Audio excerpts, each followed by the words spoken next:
ఆషాఢ మాసం వచ్చిందంటే ముఖ్యంగా తెలంగాణలోని బోనాలు షురు అవుతూ ఉంటాయి. ముఖ్యంగా బల్కంపేట ఎల్లమ్మ తల్లికైతే ఎక్కడెక్కడి నుంచో భక్తులు ఆమెను దర్శించుకోవడానికి ఈ బోనం వచ్చిందంటే ఎక్కడెక్కడి నుంచో జనాలు వస్తూ ఉంటారు. అసలు అమ్మవారిని ఎందుకు అంత జనం ఆరాధిస్తూ ఉంటారు? పరశురాముడి యొక్క చరిత్రలో కూడా రాయబడిన చరిత్ర. ఎల్లమ్మ కంటే ముందు ఆ దేవాలయానికి ఉన్న చరిత్ర ఏంటంటమ్మా, రేణుకాదేవి చరిత్ర. గ్రామ దేవతలకి మనం సమర్పించే నైవేద్యమే బోనం. ఆ బోనంలో అంతరార్థము దాగుంది. మళ్ళీ నిజంగానే కోరిన కోరికలు తీరుస్తూ ఉంటారా? తల్లి రేణుకాదేవి యొక్క నాకు తల కావాలి అని అన్నప్పుడు ఈవిడే మా అమ్మ అనుకొని చాలా హడావిడిగా వచ్చేసి తల తీసేస్తాడు. అలా తల తీయబడ్డ ఆ స్త్రీ పేరు ఎల్లమ్మ. గుడిలోకి తాగి రావడం కావచ్చు, బోనం ఎత్తేవాళ్ళు తాగుతున్నారు, బోనం వెనుక ఉండేవాళ్ళు తాగుతున్నారు. ఏదైనా అడిగితే అమ్మవారికి ఈ విధంగా చేస్తేనే ఆమెకి ప్రీతి, ఆమె ఇష్టంగా స్వీకరిస్తారు ఆ బోనాన్ని. గ్రామ దేవతలై లోక కళ్యాణం కోసం వచ్చిన వాళ్ళు ఆశించేది కేవలము మీ ఇంట్లో కుండలో ఉన్న ఆ తిండి మాత్రమే ఆశిస్తారు వాళ్ళు. కానీ అంగరంగ వైభవముగా నువ్వు తీసుకొని వచ్చి పెట్టాలని ఏ దేవత ఆశించదు.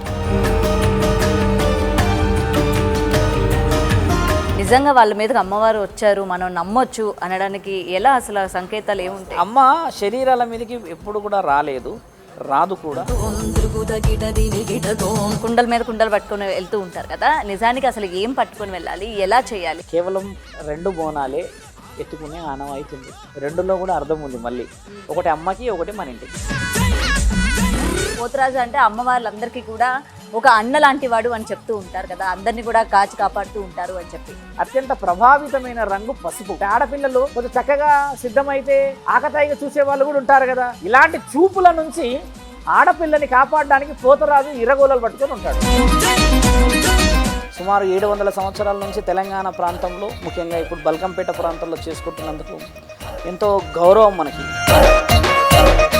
నమస్తే, వెల్కమ్ టు బిగ్ టీవీ. నేను మీ గౌతమి. ఆషాఢ మాసం వచ్చిందంటే ముఖ్యంగా తెలంగాణలోని బోనాలు షురు అవుతూ ఉంటాయి. ఆల్రెడీ బోనాలు కూడా స్టార్ట్ అయిపోయింది. ముఖ్యంగా బల్కంపేట ఎల్లమ్మ తల్లికైతే ఎక్కువగా, అంటే చాలా పెద్ద ప్రసిద్ధి అని కూడా చెప్పుకుంటూ ఉంటారు. ఎక్కడెక్కడి నుంచో భక్తులు ఆమెను దర్శించుకోవడానికి, అలాగే ఎటువంటి కోరిక కోరుకున్నా కూడా కొంగు బంగారం చేస్తారు అన్న నమ్మకం భక్తుల్లో చాలా వరకు ఉంది. మరి అలాంటి బల్కంపేట ఎల్లమ్మ తల్లి గురించి, మరి బోనాల్లోని ప్రత్యేకంగా ఎలా వ్యవహరించాలి, ఎటువంటి నియమాలతోని బోనం అన్నది చేయాలి, అలాగే బోనం అన్నది సమర్పించాలి అన్న విషయాలు తెలుసుకుందాం. ఇవాళ మనతో పాటు శివరుద్ర గారు ఉన్నారు. గురుగారు నమస్తే. నమస్కారం అమ్మా, చెప్పండి. బోనాలు ముఖ్యంగా బల్కంపేట ఎల్లమ్మ దేవాలయం అని అంటే తెలియని వాళ్ళంటూ ఎవరూ లేరు. ఈ బోనం వచ్చిందంటే ముఖ్యంగా అమ్మవారి దగ్గరికి ఎక్కడెక్కడి నుంచో జనాలు వస్తూ ఉంటారు, దర్శనం చేసుకుంటూ ఉంటారు. అమ్మవారి గురించి అసలు అంటే నాలాంటి వాళ్ళకి తెలియని వాళ్ళు ఇంకా చాలామంది ఉన్నారు. అసలు అమ్మవారిని ఎందుకు అంత జనం ఆరాధిస్తూ ఉంటారు, నిజంగానే కోరిన కోరికలు తీరుస్తూ ఉంటారా అని చెప్పి ఈ మధ్యకాలంలో ఇలాంటి డౌట్లు అనేవి చాలా మందికి వస్తూ ఉంటాయి. సో దాని గురించి ముందుగా ఏంటంటే అమ్మా, యావత్ భారతదేశంలో గొప్ప పండగ అని చెప్పవచ్చును. ఎందుకంటే ఎల్లమ్మ తల్లి పండగ అయినా సరే, గ్రామ దేవతల పండగ అయినా సరే, ఒకప్పుడు వ్యవసాయమే ఉండడం చేత మనందరం కలిసి వనదేవతలకు చేసే పూజలు ఇవన్నీ. కాలక్రమేణా ఎన్నో కథలుగా వచ్చాయి. అంతరార్థం కూడా ఈరోజు ఎల్లమ్మ ఒక చరిత్రని సుమారు 700 సంవత్సరాల నుంచి తెలంగాణ ప్రాంతంలో, ముఖ్యంగా ఇప్పుడు బల్కంపేట ప్రాంతంలో చేసుకుంటున్నందుకు ఎంతో గౌరవం మనకి. ఇతిహాస పురాణాలలో దేవీ పురాణంలో రాయబడిన చరిత్ర, దేవీ పురాణంలో మరియు పరశురాముడి యొక్క చరిత్రలో కూడా రాయబడిన చరిత్ర. ఎల్లమ్మ కంటే ముందు ఆ దేవాలయానికి ఉన్న చరిత్ర ఏంటంటమ్మా, రేణుకాదేవి చరిత్ర. రేణుకాదేవి వచ్చేసి అష్టాదశ శక్తి పీఠాల్లో 6వ స్థానంలో ఉన్నారు అమ్మవారు. వచ్చేసి ఈ స్థితిగతులకి ముందు జమదాగ్ని యొక్క భార్య ఆవిడ. జమదాగ్ని అంటే సప్త ఋషులలో 7వ వారు. ఆయన మహాశివుడికి ప్రీతికరమైన భక్తుడు. మరియు ఆయన చేసిన ఈరోజు గోత్రనామాలకి జమదాగ్ని గోత్రాలు సుమారు 40 కోట్ల మందికి పైగా ప్రజలకు ఉన్నది. జమదాగ్ని అని అంటే ఋషివర్యులు. అందుకని ఇది వేదభూమి మరియు ఋషి పరంపర భూమి అని అంటూ ఉంటారు. ఎందుకంటే అమ్మ 7 కలిసి మన గోత్రనామాలు ఇచ్చారన్న సంగతి మనకు తెలీదు. సో టుడే అంటే మనం ఈరోజు దాన్ని సర్నేమ్ అంటున్నాం. సర్నేమ్ కంటే ముందు దేవాలయంలో వచ్చినప్పుడు చూడండి గోత్రమే అడుగుతారు. ఇప్పుడు కొంతమంది మార్కండేయ గోత్రం అంటారు, శివయ్య గోత్రం అంటారు. అలా 7 సప్త ఋషులలో 7వ వారు. రేణుకాదేవి ఏంటంటే మహాపతివత, ఎంతో పుణ్యవతి ఉండడం చేత అమ్మ ఏం చేస్తుందనంటే ప్రతిరోజు సాయంత్రము ఇసుకతో ఒక కడవ చేసి ఆ కడవలో నీళ్లు తీసుకొచ్చి జమదాగ్ని మునివరులకు ఇస్తే ఆయన గారు శివాభిషేకం చేసడం వారి రోజువారి ఆనవాయితీ. ఇసుకతోని ఎవరు కూడా ఒక మట్టి కుండని చేయలేరమ్మా, మీరు గమనించాల్సిన విషయం. మనమైనా సరే ఆడుకోవడమే కానీ ఒక మట్టి కడవ చేయడం అనేది కుదరదు. అయితే రేణుకాదేవి ఏంటంటే మహాపతివత అవడం చేత ఆ ఇసుక కూడా ఆవిడ కోమలమైన చేతులకి సహకరించి ఒక కడవలాగా మారుతూ ఉంటుంది. ఆవిడ ఎలా సిద్ధం చేస్తే అలాగా సముద్రం దగ్గరికి అంటే చెరువు దగ్గరికి వెళ్ళడం, ఒక ఇసుకతో అలా చేయడం, ఆ కడవలో నీళ్లు తీసుకొని రావడం, ప్రతిరోజు ఆయన తండ్రి గారు వచ్చేసి ప్రతిరోజు అభిషేకం చేయడం, ఇలాంటి జరుగుతున్న తరుణంలో ఒకరోజు చెరువు ప్రాంతం అంటమ్మా పర్యాటకులు రావచ్చు, మంచోళ్ళు రావచ్చు, చెడు వాళ్ళు రావచ్చు, అలా వేరే వ్యక్తులు రావడం అశ్లీలంగా ఉంటారు. స్త్రీ పురుషుడు ఉన్నప్పుడు ఏం చేస్తుందంటే అక్కడ సందడిలాగా కనబడుతుందని చెప్పేసి రేణుకాదేవి ఆ తయారు చేస్తున్న సందర్భాన్ని ఆపి అటు పక్కన ఏమి జరుగుతుందా అని ఒక నిమిషానికి చూస్తుంది అన్నమాట. ఒక క్షణానికి చూసినప్పుడు అక్కడ ఆ దృశ్యం అనేది అశ్లీలంగా కనబడడం చేత అమ్మ దృష్టి అటు పోవడం చేత ఈ చేతుల్లో ఉన్న కడవ ఒకసారి పగిలిపోతుంది. అంటే అమ్మ దృష్టి అపవిత్రమైంది అన్న ఆలోచనకి ప్రతీక.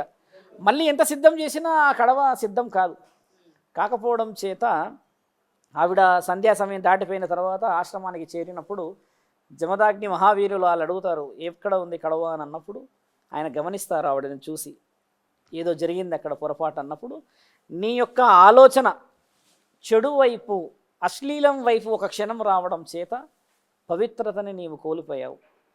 నీలాంటి స్త్రీ మొహాన్ని నేను చూడకూడదు కాబట్టి నీ తల తీసేస్తానని ఆయన గట్టిగా బిడ్డలని పిలుస్తాడు. 5 కొడుకులు ఉంటారు.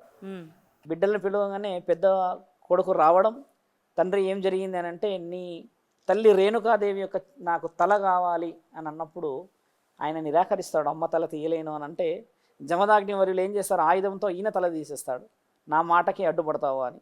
అలా 4 తలలు తీసేసిన తర్వాత 5వ వాడు మహావీరుడు పరశురాముడు ఆయన వస్తారు. వచ్చేసి జరిగిందంతా చూస్తాడు. అక్కడ అన్న తమ్ముళ్ళ యొక్క తలలు పడి ఉంటాయి. అక్కడ నాన్నగారు కోపంలో ఉన్నారు. రేణుకా మాత్రమేమో తప్పు చేసి వచ్చినట్టుగానో లేకపోతే ఏదో అయినట్టుగా గుమ్మం అటువైపు నుంచి ఉంది. నాన్న కోపాన్ని నేను తట్టుకోలేను అని చెప్పేసి అమ్మని నరకడానికి ఆ తలని తీయడానికని గండ్రగొడ్డలు తీసుకొని బయలుదేరతాడు.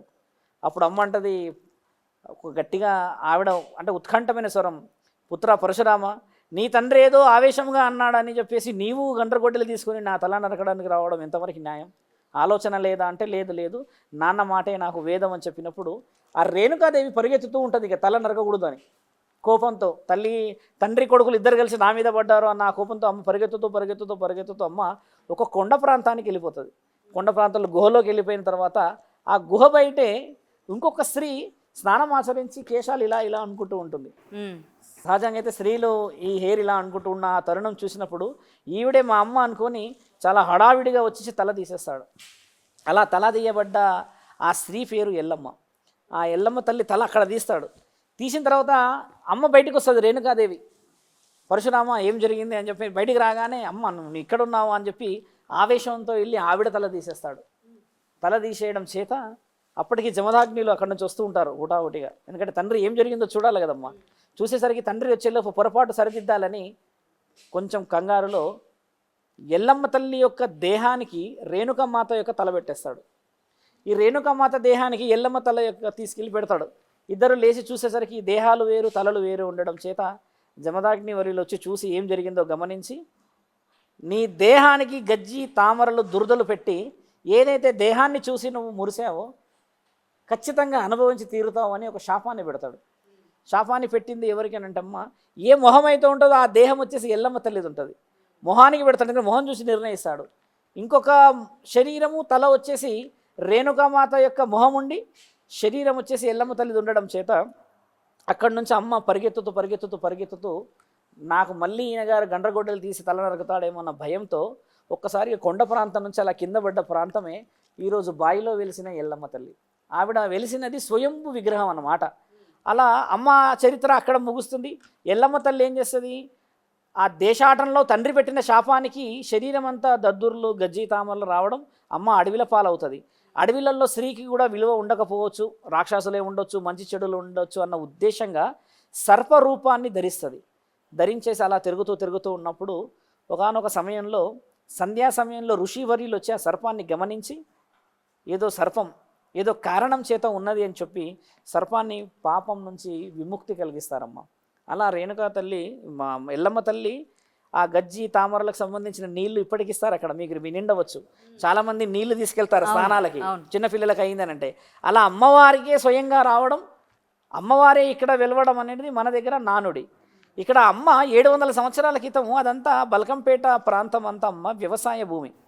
అక్కడ తెల్ల వంకాయలు బాగా పండేటివని ఇప్పటికీ పెద్ద మనుషులు అంటారు. అమ్మకి నైవేద్యంగా తెల్ల వంకాయలే పెడతారు ఇప్పటికి, మీరు గమనించండి. ఇప్పుడంతే ఈ ఆటలు బలులు ఇది వేరు కానమ్మా. ఒక 25-30 years బ్యాక్ అమ్మకి కేవలం తెల్ల వంకాయల నైవేద్యమే పెట్టే నానుడి కూడా ఉండే. ఇప్పటికి కూడా పురోహితులు ఫస్ట్ భోజనం అమ్మకి అదే పెడతారు. అంటే అప్పట్లోని ఏట వేయడం కానీ కోళ్ళ అలాంటిది ఏమీ లేదు ఇప్పుడు. అంటే దాంట్లో అంతరార్థాలు కూడా ఉన్నాయి, చెప్తాము.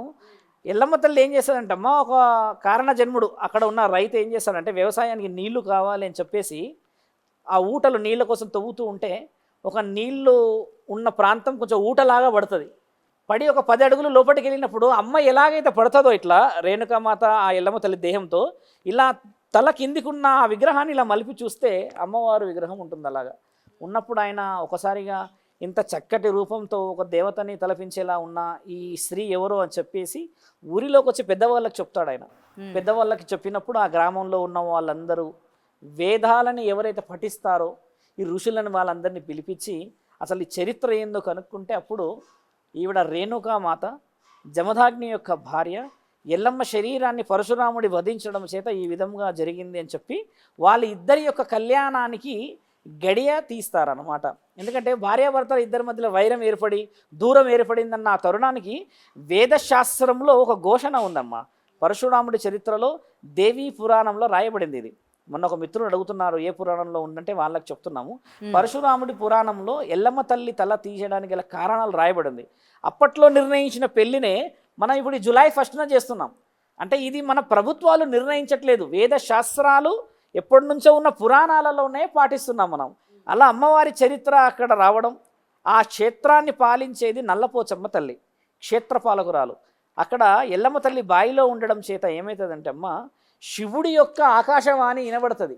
శివుడికి పుట్టిన తల్లి ఎల్లమ్మ తల్లి కారణ జన్మురాలు అంటారు. ఎందుకంటే ఆ అమ్మ ఒక జన్మలో శివుడి యొక్క చిటికన వేలు తగిలి పుట్టింది అని అంటారు. కాబట్టి శివుడికి పుట్టిన బిడ్డ ఎల్లమ్మ, బాయిలో పుట్టిన ఎల్లమ్మ అని పాట కూడా ఉంటుంది చూడండి. మన దగ్గర చాలా ఈ గ్రామ దేవతల పాటల్లో ఉంటాయి ఇవన్నీ. అలా శివుడు ఏమిస్తాడంటే ఆ అమ్మకి తల వదన జరిగిన తర్వాత కనీవిని ఎరగని రీతుల్లో రానున్న రోజుల్లో భారతదేశం మొత్తం గర్వించదగ్గ ఒక దేవతవయ్యి తెలంగాణ ఇలవెలుపు అవుతావు. పండగలు కాకుండా నీకు ప్రతి వారం 4 రోజులు బోనాల పండగలాగా బోనం ఎత్తుకొని నీ ఇంటికి వస్తారు బిడ్డ, అదే నేను ఇస్తున్నా నీకు వరం అన్న ఒకే ఒక్క దేవత ఆవిడ. ఇప్పుడు పండగ అయిపోయినాక మిగతా దేవతల ఆర్భాటం తగ్గుతుంది, కానీ బల్కంపేటలో మాత్రం ఎల్లమ్మ తల్లి యొక్క వివరణ బలంగా ఉంటుంది. ఆవిడకి 4 రోజులు, సండే, మళ్ళీ మంగళవారం, బుధవారం, గురువారం, అంటే ఆదివారంతో 4 రోజులు చాలా కోరికలు తీసుకుంటున్న ఏకైక దేవత అక్కడ బల్కంపేట. ఇంత ఘనమైన చరిత్రలో బోనాల పాత్రకి అంతరార్థం ఉందమ్మా. అర్ధనారీశ్వరులు ఎందుకు ఎత్తుతారంటే ఇక్కడ ఆవిడ ఎవరికి పుట్టిన బిడ్డ? శివుడికి పుట్టిన బిడ్డ. శివుడు చేసిన ఒక వివరణకి ఆ అర్ధనారీశ్వరి తత్వాన్ని ఎత్తుకున్న వాళ్ళే బోనం ఎత్తాలనేది గత 140 years క్రితం మొదలైంది. 1984 నుంచి అది నానుడి బాగా బలంగా వచ్చింది. ఇంకోటి ఆరోగ్య విషయం మాట్లాడితే స్త్రీలు బోనం ఎత్తలేరు అంత బలంగా. ఎందుకంటే ఒక 3 గంటలే 4 గంటలే ఎత్తలేరు బహుశా, అంటే వారి శరీర సౌష్ఠవత. మగవాళ్ళు కూడా అంతసేపు ఎత్తలేరు. కాబట్టి ఎవరికైతే వీర్యము తర్వాత అండాల ఉత్పత్తి ఉండదో వాళ్ళ శరీర సౌష్ఠవం బలంగా ఉంటుంది. కాబట్టి అర్ధనారీశ్వరులే బోనం ఎత్తాలి అక్కడ. దానికి ఒక అంతరార్థం ఉంది. అమ్మ బాయిలో ఉండడం చేత భక్తులు సమర్పించిన పూజ నైవేద్యాలు నియమ నిబంధనలు అన్నీ స్వీకరిస్తుంది, కానీ ఆశీర్వాద మహాబలం నల్లపోచమ్మ తల్లే ఇస్తుంది. క్షేత్రపాలకురాలు అంటారు అక్కడ. ఎందుకనంటే ఈ బోనం పుట్టుక కారకురాలు నల్లపోచమ్మ తల్లి. ఆవిడ చరిత్ర వేరే విధముగా ఉంటుంది. కాబట్టి ఏంటంటే ఇప్పటికీ కూడా అమ్మ ప్రతిరోజు 6 గంటల సమయం సాయంత్రము ఎల్లమ్మ తల్లిని ఊరేగింపులాగా తీసుకొని నల్లపోచమ్మ తల్లి దగ్గరికి తీసుకొస్తారు. తీసుకొచ్చి ఆ పంతుల్లో అక్కడ ఉన్న వాళ్ళు 4 సార్లు 5 సార్లకి ఇట్లా కిందికి మీదికి అమ్మని ఊపుతూ ఉంటారంటే నమస్కరించి వాళ్ళిద్దరు ఆ సమయంలో మాట్లాడుకుంటున్నారు అనేది నానుడి. మన వాళ్ళు ఏంటంటే అదేదో ఊరేగింపు పోతుందని అంటారు, కానీ తప్పు. ఎందుకంటే చరిత్రలో నల్లపోచమ్మ తల్లి శివుడికి పుట్టిన బిడ్డ, శివుడి అంశాన పుట్టిన బిడ్డ ఎల్లమ్మ తల్లి. కాబట్టి ఇద్దరు అక్కా చెల్లెలు కొలువై ఉన్న మహాక్షేత్రం అది. స్థలం సరిపోదు అక్కడ. 1వ తారీఖు నుంచి మొదలు పెడితే వారం రోజులు ఆల్రెడీ ఏర్పాట్లు అయ్యాయి. అలా ఒక గొప్ప చరిత్ర మన తెలంగాణలో హైదరాబాదులో బల్కంపేటలో ఉందమ్మా. కాబట్టి అలాంటి గొప్ప చరిత్ర కలిగిన ఒక దేవాలయం మన దగ్గర ఉండడం, యావత్ తెలంగాణ ప్రజలు గౌరవించబడ్డ ఒక దేవత ఇలవెల్పు. కాబట్టి ఈరోజు ఎల్లమ్మ తల్లి యొక్క చరిత్ర విని ఎల్లమ్మ తల్లిని ఊహించుకొని చాలామంది ఏడుస్తూ ఉంటారు గ్రామ దేవతల్లో, ఒగ్గు కథల్లో. ఎందుకంటే ఆవిడ చాలా కష్టాలు పడింది, ఎన్నో కష్టాలు పడి తలని కూడా ఈ 2 విధాలుగా విభజించబడి అతుక్కొని దేవతని అన్న ఒక రూపాన్ని తీసుకోగలిగిన మహాశక్తి. కాబట్టి అక్కడ అర్ధనారీశ్వరి వ్యవస్థకి విలువ ఉంది తల్లి. కాబట్టి గౌరవప్రదమైన ఈ పండగ శుభాకాంక్షలు ప్రతి ప్రేక్షకులకి. మరియు తెలంగాణలో ఉన్న ప్రతి ఇంట నిజంగా సౌభాగ్యాలు రావాలి. పంటలు పొలాల గురించి గ్రామ దేవతల్ని పూజిస్తూ ఉంటాం. కాబట్టి అందరూ కూడా సౌభాగ్యంగా ఉండాలమ్మా. ఇంకొకటి గురువుగారు, ఇప్పుడు ఈ మధ్య కాలంలో మనం చూస్తూ ఉన్నాం కదా, ఇంతకు ముందు బోనం ఎత్తాలన్నా ఎంత నిష్ఠగా ఉండేవాళ్ళు. ఈ మధ్యకాలంలో మనం చూస్తూ ఉంటే గుడిలోకి తాగి రావడం కావచ్చు, బోనం ఎత్తేవాళ్ళు తాగుతున్నారు, బోనం వెనుక ఉండేవాళ్ళు తాగుతున్నారు. అంటే దేనికి అసలు సంకేతం ఇవన్నీ కూడా? ఇప్పుడు ఎందుకు అంత నిష్ఠగా ఉండలేకపోతున్నారు? ఏదైనా అడిగితే అమ్మవారికి ఈ విధంగా చేస్తేనే ఆమెకి ప్రీతి, ఆమె ఇష్టంగా స్వీకరిస్తారు ఆ బోనాన్ని అని ఇదొక కారణంగా చూపిస్తూ ఉంటారు. వాస్తవం. ఎల్లమ్మ తల్లి పండగ అని కాకుండా బోనాల దాంట్లో తాగుడు అనేది ఎక్కడి నుంచి వ్యవహారం మొదలైందో తెలుసుకోవాలి. ఈ జంతు బలిలు ఎక్కడి నుంచి వచ్చాయంటే జగన్మాత 9 నెలలు గర్భాధారణ చేసి పుట్టిన మహాశక్తి నల్లపోచమ్మ తల్లి. వరము చేత పుడుతుంది, శరీరము చేత పుడుతుంది. మిగతా దేవాది దేవతలను మీరు గమనించి చూడండి, వరంతో పుట్టిన వాళ్ళే ఉంటారు అందరూ. ఒక శరీరాన్ని తీసుకొని పుట్టరు. కానీ శరీరాన్ని తీసుకొని పుట్టిన ఒకే ఒక శక్తి చౌడాలమ్మ తల్లి. చౌడాలమ్మ తల్లి ఏం చేస్తుందంటమ్మా, గొల్ల మహారాజుల యొక్క దేవత ఆవిడ. వాళ్ళ వంశం మొత్తం చౌడాలమ్మ తల్లిని ఇప్పటికీ పూజించే వాళ్ళు ఆంధ్రాలో ఉన్నారు. అలా చౌడాలమ్మ తల్లికి శివుడు వరం ఇస్తాడు, పార్వతీమాత యొక్క గర్వాన నీవు పుట్టవలెను నల్లపోచమ్మ తల్లిలాగా అన్నప్పుడు అమ్మ కోరిన కోరిక, నేను పుడితే నాకేమిస్తారు అని అంటే, నా శక్తులలో సగభాగం ఇస్తాను నేను అని అన్నప్పుడు, దానికి సరే అని అన్న తర్వాత జగన్మాత 9 నెలల గర్భాన్ని మోసి అగ్గిలో అంటే చితిమైన కాలుతున్న సమయంలో పుట్టినప్పుడు అమ్మే శరీరాన్ని కాల్చి ఆ దేవతని కాలనీయకుండా పార్వతీమాతని రక్షించుకొని పుట్టించుకోవడం చేత నల్లపోచమ్మ తల్లి అన్న పేరు వచ్చిందమ్మా. ఈ నల్లపోచమ్మ తల్లిని శివుడు ఏం చేస్తాడంటే, నా కడుపులో నీవు పుట్టలేవు, అందహీనంగా ఉన్నావు, అందంగా లేవు, కాలిపోయావు అని చెప్పి ఒక నానుడి చరిత్ర ఉంది. తండ్రి ఏం చేస్తాడంటే తీసుకెళ్ళి భూమండలం మీద వేప చెట్టు దగ్గర వదిలిపెడతాడమ్మా, నాకు పుట్టలేవు నువ్వు అని చెప్పేసి. అలా పుట్టలేదు అన్నప్పుడు ఆ గ్రామదేవత పెరిగిన వాతావరణము ఆవిడ చౌడాలమ్మ తల్లి అన్నమాట. అంతకు ముందుకే ఆవిడ దేవత అయ్యి నల్లపోచమ్మ తల్లి రూపాన్ని వేసుకొని చిన్నగా ఉండడం చేత ఆ గ్రామాల్లో ఊరిలో ఆ అడవులలో సంచరించడం చేత ఈ ధూప దీప నైవేద్యాలు అనే దానికి ముఖ్య కారణం ఈవిడే. మాంసాహారాన్ని స్వీకరించిన ఒకే ఒక తల్లి నల్లపోచమ్మ తల్లి. ఎందుకు స్వీకరించిందంటే, ఇప్పుడు అడవిలో కూరగాయలు దొరుకుతాయి, పండ్లు దొరుకుతాయి, దుంపలు దొరుకుతాయి, అన్నీ దొరుకుతాయమ్మ. కాబట్టి ఏంటంటే ఏదైనా సరే మార్పులు చేర్పులు సహజం. కాబట్టి అమ్మకు అందిన ఆహారాన్ని స్వీకరించడానికని ఆ అడవిలో నుంచి వచ్చిన జంతువులని కూడా అమ్మ స్వీకరించింది అని అంటారు. అందుకని బలిలు ఎక్కుతాయి. తర్వాత ఈ కళ్ళు అనేది శాస్త్రీయంగా చెప్తే అమ్మ, ఇది మత్తు కాదు, ఇది ఆరోగ్య రహస్యమైన ఒక ఔషధ గుణమే. ఇప్పటికీ కొంతమంది అంటారు కదా, 6 తర్వాత తాగొద్దు, 6 ముందు తాగాలంటారు కదా. దీని అంతరార్థం ఏంటంటే, గ్రామ దేవతలకి సాకబోసే కార్యక్రమం ఉండేది, బెల్లం సాకబోయాలి. అలా రాను రాను రాను రాను ఏమైందంటే కళ్ళు ఖచ్చితంగా ప్రయారిటీ అయిపోయింది. ఈ సీజన్లో కళ్ళే ఉండదమ్మా. అంతా ఇప్పుడు కల్తీ కళ్ళు, ఆ గుల్ఫారం కలిపి, నార్కోటిక్స్ కలిపి మత్తిస్తున్నారు. కాబట్టి చరిత్రలో చెప్పబడింది వేరు, మన వాళ్ళు చేస్తుంది వేరు. అమ్మ ఆకలికి స్వీకరించింది అంతే. అది ఇప్పుడు దేవతలు స్వీకరిస్తలేరు కదా, మనం కోసింది స్వీకరిస్తున్నారు వాళ్ళు, అదే కదా, స్వీకరిస్తలేరు. కాబట్టి చరిత్ర అమ్మ పరిస్థితిని మార్చుకుంది. ఆవిడకి తినడానికి ఉండడానికి గతి లేని పరిస్థితిలో స్వీకరించిన ఆ స్వీకరణ అమ్మ 16వ ఏట మళ్ళీ పెళ్లి జరిగినప్పుడు ఆ ఎర్రపోచమ్మ తల్లి నల్లపోచమ్మ తల్లి చరిత్ర వివరించినప్పుడు, పెళ్ళిళ్ళు మేము చేసుకోలేమని చెప్పి పరమశివుడు వరం ఇవ్వడం చేత గ్రామదేవతలై లోక కళ్యాణం కోసం వచ్చిన వాళ్ళు ఆశించేది కేవలము నీ ఇంట్లో కుండలో ఉన్న ఆ తిండి మాత్రమే ఆశిస్తారు వాళ్ళు. కానీ అంగరంగ వైభవముగా నువ్వు తీసుకొని వచ్చి పెట్టాలని ఏ దేవత ఆశించదు. మనస్సాక్షి అంతఃకరణ శుద్ధి అమ్మ. ఈరోజు నువ్వు మద్యం తాగి సేవించి వచ్చావు, ముమ్మాటికి ఒప్పుకోవచ్చు. కానీ ఆ మద్యం తాగడం వల్ల నీ ఇంట్లో ఆడవాళ్ళకి ఎంత ఇబ్బంది, నీ తోటి సమాజంలో చూస్తున్న వాళ్ళందరితో ఎంత ఇబ్బంది, నీకే ఏదైనా అవుతుంది. బాగా వర్షం పడితే ఆ న్యూరో సిస్టమ్ ఎక్కువ, ఈ ఫిట్స్ వచ్చే అవకాశాలు, గొడవలు, నువ్వేంది నేనేందని ఇవన్నీ కోరుకుంటుందా దేవత? దేవత ఏం కోరుకుంటుందంటమ్మా, నువ్వు మాంసాహారం తిన్నా మద్యం సేవించిన ఇంట్లోనే కడపలో ఒకటే చేయాలి. ఒకప్పుడు పూర్వీకులు అంతవరకు ఎందుకు తల్లి? ఇప్పుడు మీ నాన్నగారైనా మా నాన్నగారైనా పెద్దవాళ్ళందరూ ఇంటి లోపే తాగారు, కానీ ఎవరైనా బయట వచ్చి కూర్చునే వాళ్ళ? పెద్ద మనుషులు నలుగురే కూర్చునే వాళ్ళుగా. మరి దానికి ఒక అర్థం ఉంది కదా. మరి ఇది ఎక్కడ అర్థం అమ్మా? గుడిలోనే కూర్చొని తాగడాలి అర్థం ఎక్కడిది? శాస్త్రంలో మార్పులు చాలా వివరంగా ఉన్నాయి కదా. ఇప్పుడు జమదాగ్ని రేణుకావరిలో ఇంత పెద్ద గొప్ప చరిత్ర ఉన్న దాంట్లో ఎక్కడ బోనం ప్రస్తావన రాలేదే? గొప్ప చరిత్ర ఉందే. ఇప్పుడు నల్లపోచమ్మ తల్లి చరిత్రలో బోనం ప్రస్తావన రాలేదే? గొప్ప చరిత్ర ఏదో ఉంది కదా. బోనం ప్రస్తావన రావడానికి గల కారణం ఏంటంటమ్మా, జూన్ మాసంలో వర్షాలు విస్తారంగా రావడం చేత మనం ఈ జూన్ మాసంలో మళ్ళీ నాగలి బట్టి ఈ పొలాల వైపు వ్యవసాయానికి సంబంధించిన ఏర్పాట్లు చేసుకోవడం చేత ఇప్పుడు అంతకు ముందుకు వ్యవసాయాన్ని తీసినప్పుడు అలాగే సుభిక్షంగా మళ్ళీ వ్యవసాయం రావాలి అని గ్రామ దేవతలకి మనం సమర్పించే నైవేద్యమే బోనం. ఆ బోనంలో అంతరార్థము దాగుంది. మళ్ళీ ఎలా వచ్చింది బోనం నెత్తి మీద దాకా అంటే అర్థమైందంటమ్మా, ఒక స్త్రీ ఇప్పుడు గ్రామాల్లో ఊరేగింపు ఖచ్చితంగా చేయాలి.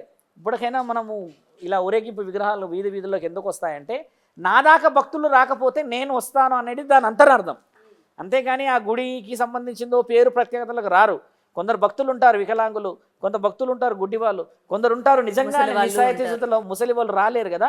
అమ్మే వచ్చి చూసిపోతుంది అన్నప్పుడు ఒకసారి అమ్మ అలా వస్తూ ఉన్నప్పుడు జరిగిన తరుణం ఏంటంటమ్మా, అందరూ బోనాలు సమర్పిస్తారు, అమ్మకి అన్ని నైవేద్యాలు పెడతారు.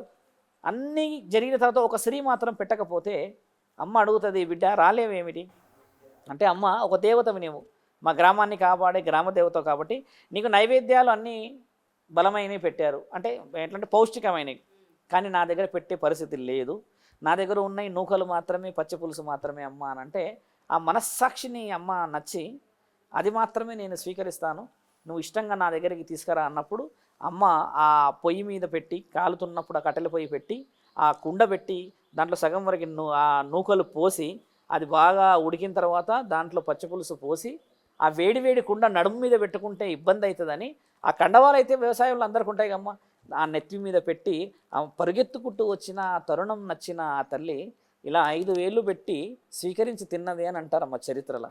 అప్పుడు అమ్మ చెప్తుందంట, ఇక పైన మొట్టమొదట వచ్చే ఈ నూకలు పచ్చి పులుసే నాకు అంతర్యంగా నా దగ్గరికి చేరాల్సిన మహాభోజనం, ఇదే వనభోజనం, ఇక పైన ఇది లేదు. బోనాల్లో కూడా సేమ్ ఇదే పెడతారు, ఇదే పెడతారు. పచ్చిపులుసు పచ్చిపులుసు పెట్టండి బోనమే ఉండదు అసలు.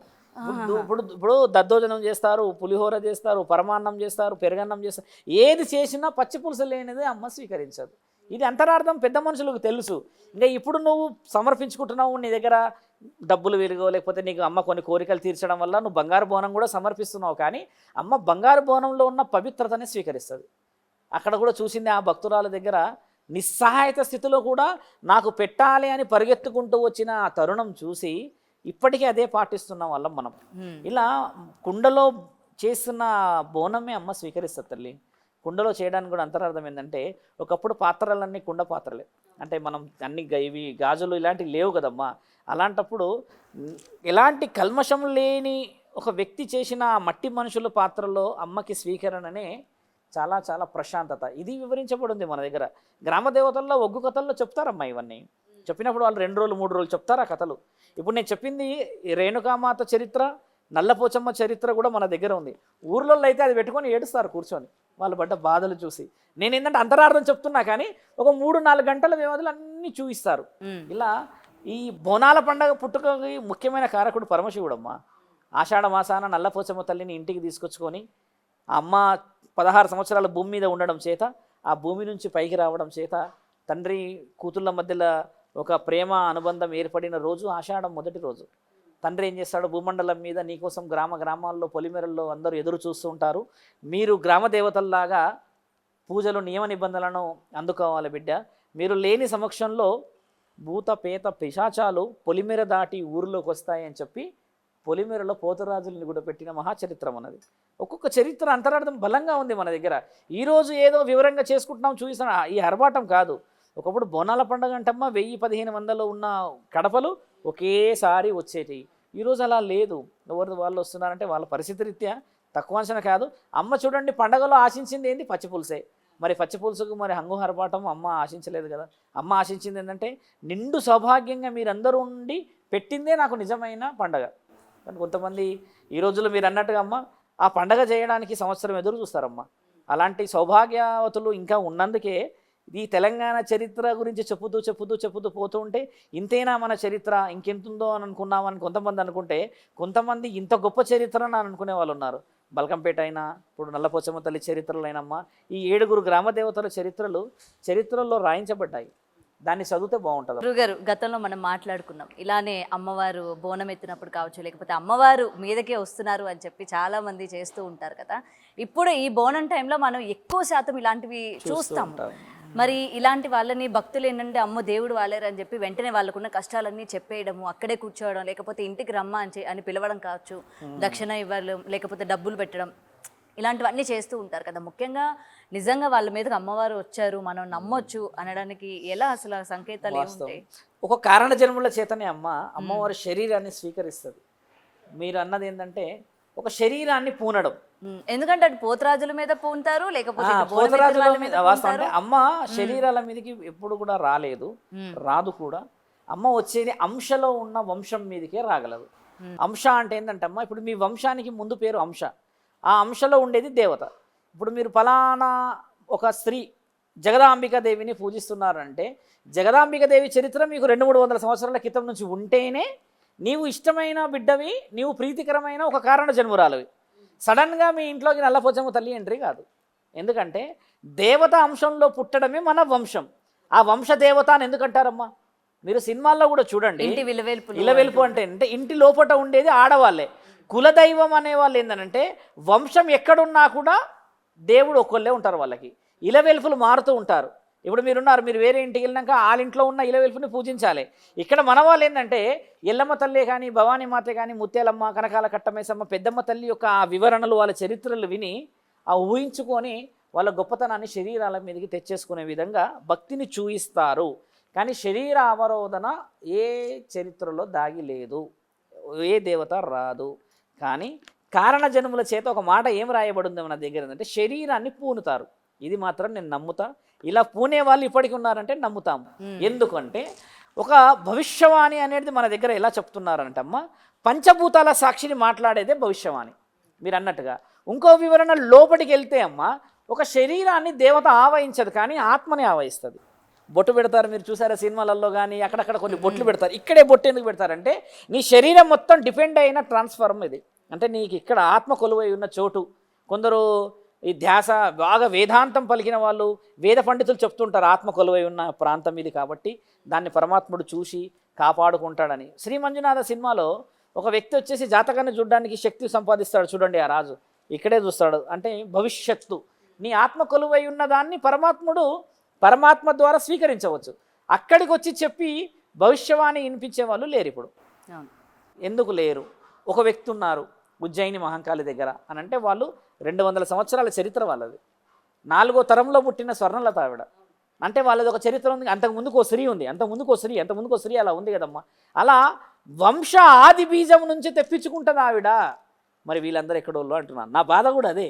ఇప్పుడు నల్లపోచమ్మ తల్లి అగ్గిలో పుట్టింది, ఎల్లమ్మ తల్లి కష్టాలలో పుట్టింది, ముత్యాలమ్మ తల్లి ఇన్ని కష్టాలలో పుట్టిన ఆ దేవాది దేవతలు ఒక్కొక్క కారణ జన్ముల చేత ఒక్కొక్క కారణంతో కనబడుతుంది కదా. సడన్గా వేరే వాళ్ళ ఇంట్లోకి ఎలా రాగలదు? ఆవిడకి నియమాలు నిబంధనలు ఉన్నాయి కదా. ఆ నియమ నిబంధనలు మనం ఎందుకు అతిక్రమించాలి? ఇప్పుడు అలా పండగలు చేపించుకొని ఇంకేదో చెప్పించుకున్న తర్వాత ఆరోగ్యాలు ఎందుకు పాడవుతున్నాయి? మన వాళ్ళకి ఆరోగ్యాలు ఎందుకు పాడు కావాలి? మరి దేవతన్న ఇంట్లో ఆరోగ్యం బాగుండాలిగా.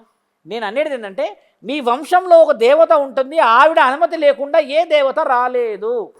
మన వాళ్ళందరూ ఏం చేస్తున్నారంటే కొందరు క్షుద్ర ప్రయోగాలు చేసేవాళ్ళు, గురువులు ఉంటారు, మంత్ర ప్రయోగం చేసేవాళ్ళు దేవత అంశాన్ని బందీ చేస్తున్నారు, బందీ చేయగలుగుతున్నారు. ఎందుకంటే మీ వంశం మొత్తాన్ని వాడి యొక్క చేతులు తీసుకొని దేవత అంశాన్ని బందీ చేస్తే దేవత బందీ అయిపోతుంది. ఇక్కడ ఆ దేవత కట్టుబడ్డాయి అంటారు. అలా ఉండదు. ఇప్పుడు దేవతకు బందీ ఎలా చేయగలుగుతారంటే ఇప్పుడు నా దగ్గరకు వచ్చారు, ఇప్పుడు ఇంటర్వ్యూ, నేను నిన్ను చంపేస్తా అని చెప్పేసి డిసిజన్ తీసుకున్నా అనుకోండి, మాట ద్వారా మీకు వినబడుతుంది. మీరు ఏదైనా నన్ను అలా ఎలా అని ఆ కొబ్బరికాయతోనో రాయితోనో తీరుతో కొట్టవచ్చు తప్పించుకోవడానికి. ఈ దైవాధీనమైన ఏందనంటే తెలివిగా మిమ్మల్ని ఇండైరెక్ట్గా నా దగ్గర నుంచి తప్పించుకోకుండా నేను మంత్ర ఉచ్చరణ చేసి మిమ్మల్ని బందీ ఇండైరెక్ట్గా చేయడం ఆత్మబంధన. శరీరాన్ని బందీ చేస్తే కనబడతా కానీ ఆత్మబంధన కనబడదు కదా. ఈ ఆత్మబంధన చేస్తే నువ్వు ఇండైరెక్ట్గా ఇల్నెస్ అవుతావు, దీర్ఘకాలికమైన రోగాలు వచ్చిన పేషెంట్ లాగా నరాలు చేతులు తల అంతా మనిషి బాగా బతికిన వాళ్ళు ఎలా అయిపోతారు? ఇది ఆత్మ బందీ చేయబడిన శరీరాలు అవుతాయి. కాబట్టి అమ్మ నా బిడ్డలని బందీ చేయకూడదు, నీ కోపం అంతా నా మీదే కాబట్టి నన్ను బందీ చేయనడమే అంశ. అమ్మవారు అలా బందీ అవుతారు, నీకోసం బందీ అవుతారు, అంతేగాని వాళ్ళని బందీ చేసే శక్తివంతులు కాదమ్మ వీళ్ళంతా. అలా బందీ అయిన కుటుంబంలో ఏమవుతుందంటే అమ్మ ముఖ్యమైన కారణం ఆ ఇంటి వాళ్ళే ఉంటారు. వాళ్ళు చెప్పండి నీ ఇంట్లో మరి ఏం జరుగుతుందో అవతల వ్యక్తికి ఎలా తెలుస్తుందమ్మా? అందుకే వేద పఠనాలు, వేద మంత్రాలు, శాస్త్రీయత, దైవజ్ఞానం ఉన్న ప్రాంతంలోనే గురువులని కలవాలి. గుహల్లో, సందుల్లో, చెట్లలో, తొర్రల్లో పోతే వాడు ఏం చేస్తాడో తెలియదు.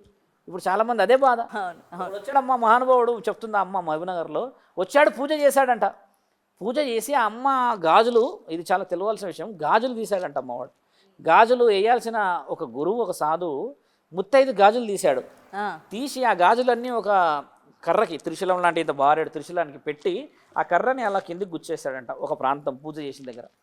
గుచ్చేసిన తర్వాత ఆ అమ్మకి ఏంటంటే ప్రతిరోజు వాళ్ళ అమ్మ కళ్ళలోకి వచ్చేదంట, ఏదో రూపంలో చెప్పేదంట, ఏదో మాట్లాడేదంట, ఏదో చెప్పేదంట. కొందరు ఉంటారు కారణ జన్మలు కదా, కళలలో అమ్మవారు వస్తారంటే నేను నమ్ముతాను. ఎందుకంటే దేవుడు సర్వాంతర్యామి, ఏదో విధంగా నీకు రూపం కనబడుతుంది. కొందరికి అగ్గిలా కనబడతాడు, కొంతమందికి సింహంలా కనబడతాడు, కొందరు మేకలా కనబడతాడు, అదే నమ్ముతాం. అయితే ఆ అమ్మకి అలా అయిపోయినప్పటి నుంచి అమ్మ కళ్ళలోకి రావట్లేదంట, కానీ అమ్మ మాటలు వినబడుతున్నాయి అన్నది. అంటే నేను నా దగ్గరికి వచ్చారు, ఇలా ఏంది అని వివరంగా చూస్తే అమ్మ వాడు ఏం చేశాడంటే అమ్మవారి అంశాన్ని బందీ చేశాడు, కానీ అమ్మవారి నాలుకని బందీ చేయకపోవడం వల్ల అమ్మ అక్కడి నుంచి మాట్లాడింది వినబడుతుంది ఈమెకి. బిడ్డ జాగ్రత్తగా ఉండానంటది, బిడ్డ మరి పూజల నియమాలు చెప్తుంది, బిడ్డ మరి శుక్రవారం దీపం వెలిగించండి, ఇలా మన పెద్దల పూర్వీకులు కూడా చెప్తుండే కళలో. అలా అదే వినబడుతుంది గురువు గారు. మా ఇంట్లో అమ్మ గజ్జల సప్పుడు వినబడతలేదు, అప్పుడప్పుడు ఒక నీడ పోయినట్టు కనబడేది, దీపం బలంగా వెలుగుతున్నప్పుడు అమ్మ చూసినట్టు కనబడేది, నాకు కనబడతలేదంటే నేను వెళ్ళాం చూసాం. వాడు అలా చేసడం ఎంతవరకు తప్పు, ఎంతవరకు న్యాయం? అది నువ్వు ఏం చేసావు? నాకు బాగు చేయాలని ఒక గురువును పిలిస్తే వాడు చేసిన పని చూసారా? వాడు వచ్చి ఎలా చేశాడమ్మా అంటే వచ్చాడు 10 నిమిషాలు కళ్ళు మూసుకున్నాడంట. కళ్ళు మూసుకున్నాడంటే వాడు దొంగను అర్థం చేసుకోగలను. వేదశాస్త్ర పఠనాలు చదువుతున్నప్పుడు నిన్ను చూస్తూ నీతో మంత్రం పలికించడమే ధర్మసాక్షి. ఇది మన దగ్గర ఉన్నది కదమ్మా, అదే వేద సాక్షి. కళ్ళు మూసుకున్నాడు, నిన్ను చూస్తలేడు, నిన్ను వివరంగా గమనిస్తలేడు, దొంగలా చూస్తున్నాడు, నీ యొక్క డీటెయిల్స్ అన్నీ సేకరిస్తున్నాడు అంటే వాడికి నువ్వు చెప్పకూడదు. అలా మోసపోయిన వాళ్ళే చాలా మంది ఉన్నారు ఇక్కడ. నేను చెప్పేది అది చాలా మందికి. అందుకే మిమ్మల్ని అడిగా, అలా చూడగానే ఏదో ఒకటి చెప్పగానే ఇది నిజమైపోయింది కదా, నెక్స్ట్ డే మన ఇంటికి పిలుద్దాము, మన బాధలన్నీ చెప్తాము అని చెప్పి ఇలాంటి దగ్గర ఎక్కువ మంది భక్తులు వచ్చారు, వాళ్ళ కష్టాలు చెప్పుకోవడానికి వచ్చేటోళ్ళు ఉంటారు. వీళ్ళని ఇళ్ళకి తీసుకెళ్ళి మళ్ళీ మేము మోసపోయామని చెప్పి బయటకు వచ్చేటోళ్ళు కూడా చాలా మంది ఉన్నారు కదా. వాళ్ళందరికీ చెప్పేది ఏంటంటే ముఖ్యంగా గురువులు, సాధువులు, పీఠాధిపతులు, మఠాధిపతులు కూడా దైవ సన్నిధిలో కూర్చున్నప్పుడే మాట్లాడాలి. ఇప్పుడు మనం మాట్లాడుతున్నాం, వెనుక శివలింగం ఉంది, ముంగడో శివలింగం ఉంది కదా, అక్కడే నీ పని నడుస్తుంది. చెట్టు కింద కూర్చోవడము అక్కడిక్కడ కూర్చుంటే నడవదు. ఎందుకంటే క్షుద్ర ప్రయోగం చేసేవాడు అపవిత్రమైన ప్లేస్లోకి రాడు, ఎందుకంటే వాడు రాంగ్ పర్సన్ కాబట్టి దైవశక్తి వాడిని రానియదు. దీంట్లో అర్థం కూడా ఉందమ్మా. మళ్ళీ ఎందుకు రానియదు గురువుగారు? ఒక భిక్షాటకుడైనా మామూలుడైనా గుడికాడికి వచ్చిపోవచ్చు కదా, అంత శక్తి ఉందా అంటే వీడు ఏం చేస్తాడంటే ఈ క్షుద్ర ప్రయోగంలో కొంచెం మాస్టర్ డిగ్రీ, చిన్న చిన్న డిగ్రీలు సంపాదించి అక్కడక్కడ క్షణిక ఆవేశాలతో చనిపోయిన ఆత్మలు ఉంటాయి కదమ్మా, వాటిని అన్నింటినీ పొందపరుచుకుంటాడు శరీరంలో రక్షకి. ఆ రక్షకి ఏం చేస్తాడంటే ఈయన గారు గుడి దగ్గరికి వస్తే ఇవన్నీ విచ్చలవిడిగా వెళ్ళిపోతాయి. ఎందుకంటే పరమాత్ముడి యొక్క బంధువులు వాళ్ళందరూ ఆత్మబంధువు, శివుడి ఆజ్ఞ లేనిది ఒక శరీరం కూడా పుట్టదంటారు కదా, అలాంటివన్నీ అపవిత్రం అయిపోతే వీడు ఇమ్మోటల్ అవుతాడు, జీరో అవుతాడు. కాబట్టి గుడి దగ్గరికి రారు, మీరు వెళ్ళిరండి అమ్మా అంటారు. మీరు గమనించాల్సిన ప్రశ్న, ఈ మధ్య కొంత వ్యక్తులు ఏమంటున్నారంటే ఆయన గారు మమ్మల్ని పొమ్మంటారు, ఆయన రాడు, ఆయన కారులో కూర్చుంటాడంటే మరి ఒక్కొక్క శక్తికి ఒక్కొక్క అర్థం ఉంటుంది. మనుషులు తెలుసుకోవడం ముఖ్యమైనదంట అమ్మ. మీరు అన్నట్టుగా ఈ రేణుకామాత కానీ, పోచమ్మ తల్లి కానీ, ఎల్లమ్మ తల్లి భక్తుల మీద వీళ్ళందరూ వస్తారు కదా, వీళ్ళు శరీరం మీదకి రావడానికని కొన్ని అర్హతలు చాలా ముఖ్యమైనవి. అందరికీ అందులో ఉంటే ఇన్ని కష్టాలు ఎందుకు? ఆ శరీరానికే అన్ని కష్టాలు ఎందుకు? హఠాత్ మరణాలు జరుగుతాయి. పెద్ద మనుషులకి అనారోగ్యం, గుండెపోటు, యాక్సిడెంట్లు. కన్న కొడుకు 13, 14, 15 సంవత్సరాలు ఉన్నవాడు ఒక్కసారి జీరో అయిపోతాడమ్మా. అట్లా చనిపోయిన వ్యక్తులు డైరెక్ట్ మా మీద ఎల్లమ్మ వస్తుందని నేను 10 సంవత్సరాల నుంచి కూర్చుంటా మా ఊరిలో అన్నవాళ్ళు ఇంతమందిని చూసినాము. పెనిమిటి చనిపోతే అప్పుడు ఉరికొస్తారు వీళ్ళు. అయితే ఎందుకు వస్తారు తెలుసా? ఇటు ఇంకొక అవమానం ఉంది. అట్లా మీ ఇంట్లోనే తెలియదా ఏం జరుగుతుందో కాపాడడానికి అని ప్రశ్నలు వస్తాయి కదా, అప్పుడు భయం అయ్యి ఏం జరిగింది అనడానికి వచ్చిన దాంట్లో కొందరు వాక్కు చెప్తారు, నేను వాక్కును నమ్ముతాను. ఇప్పుడు నేను కూడా మాట్లాడతాను. ఒక వ్యక్తి వచ్చినప్పుడు పురాణాలను, వేదాలని కొన్ని అనుసంధానం చేసి జరిగిన సమస్య ఏందో చెప్పగలుగుతా. ఎట్లా ఏం జరుగుతుందో, ఓహో ఇలా జరుగుతుందంటే ఆల్రెడీ నాకు ఎక్స్పీరియన్స్ చరిత్రలో రాసి ఉన్నాయి. గరుడ పురాణం అంతా ఆత్మలు ఏం చేస్తాయో రాసింది తల్లి. శివపురాణం అంతా పెళ్ళి ఎలా చేయాలో రాసిందమ్మా. దేవి పురాణం అంతా అష్టాదశ శక్తిపీఠాలు ఎలా ఉండాలో రాసిందమ్మా. 12 ద్వాదశ జ్యోతిర్లింగాల చరిత్రలు ఎవరు ఎవరు అని జగద్గురు ఆదిశంకరాచార్యుల ద్వారా ఈ చరిత్ర రాసిన దానికి ఇన్ని పుస్తకాలు ఉన్నాయి, 10,000 పుస్తకాలు. అవన్నీ చదివినప్పుడు ఏంటంటే ఒక వ్యక్తి వచ్చినప్పుడు ఓహో ఫలానా దగ్గర నాకు అనుభవం అయిందండి. It is like A doctor కూడా కడుపు నొప్పి వచ్చింది అనగానే ఏది పడితే అది ఇచ్చేస్తాడా? నీకు ఇచ్చింది కడుపు నొప్పికి నాకు ఇవ్వడు కదా. ఎందుకంటే గ్యాస్ట్రిక్ ప్రాబ్లమా లేకపోతే లోపల ఇంకేదన్నా అంటే ఆయన ఒక స్టడీ చేసిన డాక్యుమెంటేషన్తో హీ కెన్ ట్రీట్ యూ. అలా ఎందుకు చేయరు ఇప్పుడున్న వాళ్ళు? సడన్గా రోడ్డు మధ్యలో కూర్చుండిపోతారు ఇంకలాగా. అది ఎక్కడ అలా ఉంటుందో దేవతది? అపవిత్రం కాదా? శాస్త్రం చాలా గొప్పది. నేను ఎవరిని కించపరిచానో వాళ్ళందరికీ తెలుసు. మనస్సాక్షులు చాలా ముఖ్యమైనవి. భవిష్యత్తు పరమాత్ముడు ఇచ్చిన మహా ఆజ్ఞ తల్లి, దాన్ని మార్చడానికి మన వల్ల కాదు. కానీ ఒక్కటి మాత్రం మనం ఏం చేయగలుగుతామనంటే ఉన్న ఈ జీవితాన్ని కమ్మగా అనుభవించాలంటేనే అనుభవిస్తావు. లేకపోతే అహ్మదాబాదు తర్వాత కేదార్నాథ్లో జరిగినాయి చూసారుగా హఠాత్ మరణాలు ఎన్ని అవుతున్నాయి తల్లి. అంటే పోయే ఈ ప్రాణం గురించా ఇన్ని గొడవలు తంతులు వంతులు. ఆ ఆడపిల్లలందరూ బోనాలు ఎత్తితే దేవతల్లా కనబడాలి, నా ఉద్దేశం కూడా అదే. కానీ వాళ్ళే గురుగారు ఫైనల్గా ఈ మధ్య కాలంలోని అంటే బోనం ఇంతకు ఒకటి ఎత్తుతారా, 2 ఎత్తుతారా, 3 ఎత్తుతారా అన్నది ఎవరికి క్లారిటీ ఉండదు. అంటే ఎవరి స్తోమతకి తగ్గట్టు వాళ్ళు బోనాలు పట్టుకెళ్తూ ఉంటారు కదా. అండ్ అందులో కూడా చాలా అన్నవి మీరు ఇందాక అన్నట్టు పులిహోర, పరమాన్నం, దద్దోజనం ఇలాంటివన్నీ కూడా వేసి పెడుతూ ఉంటారు. అసలు నిజానికి ఎన్ని బోనం అంటే కుండల మీద కుండలు పట్టుకొని వెళ్తూ ఉంటారు కదా, నిజానికి అసలు ఏం పట్టుకొని వెళ్ళాలి, ఎలా చేయాలి, ఏంటి? ఇప్పుడు బోనాలలో మీరన్న ఈ బోనంలో కేవలం 2 బోనాలే ఎత్తుకునే ఆనవాయితుంది. 2లో కూడా అర్థం ఉంది మళ్ళీ. ఒకటి అమ్మకి, ఒకటి మన ఇంటికి. అంటే ఆ బోనంలో వేసిన భోజనం కూడా అక్కడ అమ్మ దగ్గర పెట్టి అమ్మ దగ్గర నుంచి మనం కొంచెం తీసుకొని ఇందులో పెట్టుకొని వస్తాం. ఇందులో అంతరార్థం ఉంది. అంటే కొంతమంది తీవ్రంగా హట్టు చేసిన మనుషులకు చెప్తున్నాము. బోనం ఎత్తుకొని వచ్చారు, భోజనం అమ్మ దగ్గర అందరు కలిసి ఒక ముత్తైదు గుండం దగ్గర, ముత్తైదు గుండం అంటే ఇట్లా అమ్మ ముందుకు ఒక చిన్న గుండం లాగా ఉంటుంది, ఆ గుండం దగ్గర వేసేస్తారు సాకలు కదా, వేసేసి అది తీసుకొని అందులో కుండలు పెట్టుకొని మొత్తం దాచిపెట్టుకొని పోతారు. అందులో నుంచి ప్రసాదం ఇస్తారని ఎదురు చూసేవాళ్ళు ఉంటారు. బాగా గమనించాలి. ప్రసాదం ఇస్తే దేవత వెళ్ళిపోతుంది ఇక వాళ్ళతో పాటు. నేను స్వయంగా అనుభవించిన ఇది 2 years క్రితము. ఇక ఆవిడ పెట్టింది చేసింది చూస్తారు కదా. కొంతమంది ఏంటంటే అందరి దగ్గర అయితే ప్రసాదం అడగం కదా, కొంతమంది చూడడానికి చక్కగా అనిపించి కొంచెం ఇంతో అంతో ఉన్న వాళ్ళకి ప్రసాదం పెడతారేమో అని ఎక్స్పెక్టేషన్ చేస్తాం కదా. మా కుటుంబం వాళ్ళకి 4గురికి చేతిలో పెట్టేసి మిగతా అందులో పెట్టుకోపోవడము, అటువైపు ఉన్న 6-7 మంది డిసప్పాయింట్ అయ్యారు. ఎందుకు డిసప్పాయింట్ అయ్యారు అంటే వాళ్ళ ఇంట్లో ఇప్పటి వరకు చేసినంత పుణ్యం అంతా కూడా ఒకటేసారి వెళ్ళిపోతుంది. ఇప్పుడు నేను వచ్చాను ఇట్లున్నాను, పుణ్యం ఒకటే వేసుకొని పోతా, త్రిశూలం నుంచి వెళ్ళిపోతుంది పుణ్యము. అలా ఉంటుందా? అది వచ్చేసి వన భోజనము, వన దేవతలకు ఇచ్చేది. నీ గురించి ఎలా నువ్వు బాగుండాలని ఆలోచిస్తున్నావో ఆ దేవత ఊరు బాగోగుల కోసం కూర్చున్నది కాబట్టే ఊర్లో ఒక పెద్ద మనిషి జోగ పట్టుకొని భిక్ష చేస్తాడు. ఇలాంటి తారసత్యాలు వస్తున్నాయనే అమ్మ ఏం చేసిందంటే ఒక కారణ జన్ముడి చేత భిక్ష వారం రోజుల ముందు చేయిస్తుంది. మీరు గమనించండి. ఇలా నెత్తి మీద పెట్టుకొని, మన దగ్గర ఘటం అంటారు, నెత్తి మీద పెట్టుకొని అందరు ఇంటింటికి వెళ్ళి బియ్యము కొన్ని వస్తువులు అన్నీ ఇస్తే ఆయన గారు అవన్నీ చేసి ఫస్ట్ తీసుకెళ్ళి అమ్మవారికి సమర్పిస్తాడు. అప్పుడు ఊరంతా ఒక బోనం సమర్పించినట్టు అవుతుంది. ఇప్పుడు తెలుసుకోవాల్సింది కూడా మనం అదే. ప్రసాదం ఇవ్వడానికి కూడా మొహాలు చూసి బొట్టు పెడితే మరి దేవత ఏం చేయాలి, ఎన్ని బొట్లు పెట్టాలి నీకు? వాళ్ళందరూ కూడా చెప్పేది ఏంటంటమ్మా, 2 బోనాలు 3, 4, 5, 6, 7 ఎత్తుకునే వాళ్ళంతా ఒక్కొక్క మొక్కుతోని ఒక్కొక్క కారణంతో 2 బోనాల శ్రేయస్కరం కూడా ఇంటిది, తర్వాత దేవతది అని చెప్పినప్పుడు దాంట్లో చిన్నది తర్వాత పైన ఇంకొక చిన్నది పెట్టుకుంటారు. మరీ హెవీ వెయిట్ కూడా పెట్టుకోవడం చేత ఈ యొక్క నరాల స్పందన చాలా ముఖ్యమైనది. అందరూ ఎత్తలేరు కదమ్మా అంత బోనాన్ని. ఇప్పుడు స్త్రీలు కూడా చాలా లైట్ వెయిటే బోనంలో. మరి మీరు అన్నట్టుగా నిండుగా అన్నీ ఉండవు. అందులో కొన్ని నైవేద్యాలకు సంబంధించిన శక్తులు మాత్రమే అందులో నిక్షిప్తమై, పసుపు కుంకుమలతో బయట అలంకరణ ఎంత బాగుంటుందో చూడండి. తర్వాత అక్కడ వేపకొమ్మలు పెట్టేసేసి ఆడుతున్నప్పుడు అవి కదులుతున్నప్పుడు ఇవన్నీ అంతరార్థంతో వచ్చినాయి. వేపకొమ్మలు ఎందుకు వస్తాయి మీకు తెలుసా అమ్మ? ఆషాఢ మాసంలో వర్షాలు పడి మాంసాలు కోయడం చేత రోగాలు ప్రబలుతాయి కాబట్టి వేపకొమ్మలు వేపమండలు ఉంటే మనం పీల్చే గాలి శ్వాస స్వచ్ఛంగా ఉంటుందని చెప్పేసి వేపకొమ్మలు. కళ్ళు ఎంత ఏంటంటే అంతరార్థాలు వేరు. ఆ కళ్ళు ఇప్పుడు రాదు, లేకపోతే భక్తిగా అమ్మకి బెల్లం శాఖలే స్వీకరిస్తుందమ్మా. బోనాల పండుగలో ముఖ్యంగా చెప్పుకోవాల్సింది ఏంటంటే అమ్మవారి యొక్క ఘటాలు, ఆ ఊరేగింపే చాలా ముఖ్యంగా. అమ్మ బయటికి వచ్చి ఆడుతుంది అంటారు. మీకు తెలుసా అమ్మ, మా గురువు గారు చెప్పారు, జగదాంబిక దేవి గొల్లకొండ మీద ఆడుతుంటే దేవాది దేవతలు హర్షం వ్యక్తపరిచారు అంటారు. అమ్మ ఆడడం అయితే మనం ఎప్పుడు చూడలేము, కానీ ఈరోజు పండగ దగ్గరికి వెళ్తే అమ్మ ఎవరి దగ్గర ఆడుతుందో తెలియదు అన్నట్టు వస్తారు ఆడవాళ్ళు. అంత చక్కగా అందంగా అలంకరణ, ఆ బోనాలు తీసుకొని వస్తే పోతరాజులు వస్తుంటే ఎంత గౌరవమైన పండగ. గౌరవం అనేది మన దగ్గర ఉంది, నేను దానికి ఎప్పుడు కూడా నమస్కరిస్తా. కానీ ఆ గౌరవాన్ని కించపరిస్తే మాత్రం నాకు చాలా బాధ అవుతుంది. దేవాది దేవతలు ఎంత ఇంత చక్కగా ఉన్నదమ్మా, అమ్మని తక్కువ అంచనా వేయొద్దని నా బాధ, అది విషయం.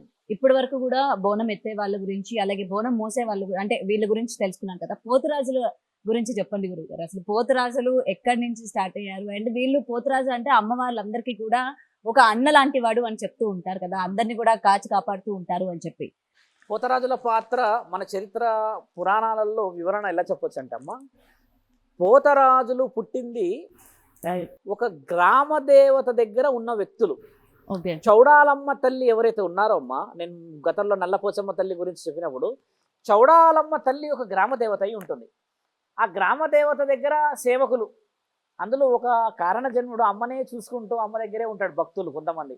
అయితే శివుడు వరం ఇచ్చిన తర్వాత నల్లపోచమ్మ లాగా పుట్టాలి మీరు అని అన్నప్పుడు, అమ్మ వెళ్ళిపోయే సమయం వచ్చినప్పుడు వాళ్ళకి చెప్తుంది, గొల్ల మహారాజులు అంటారు వాళ్ళని, ఆవులు ఈ గేదెలు అన్నీ చూసుకునే వాళ్ళకి ఏం చెప్తుందంటే, బిడ్డ నాకు ఏదైనా ఆపద వచ్చినది అనుకోండి, ఇక్కడున్న ఈ ఆవులన్నీ నా దగ్గరికి తరలి వస్తాయి, మీరు గమనించాలి, నాకు ఆపద వచ్చింది అని తెలుసుకొని మీరు రావాలి అని అన్నప్పుడు ఒక కారణ జన్ముడు వింటాడు ఆ మాట.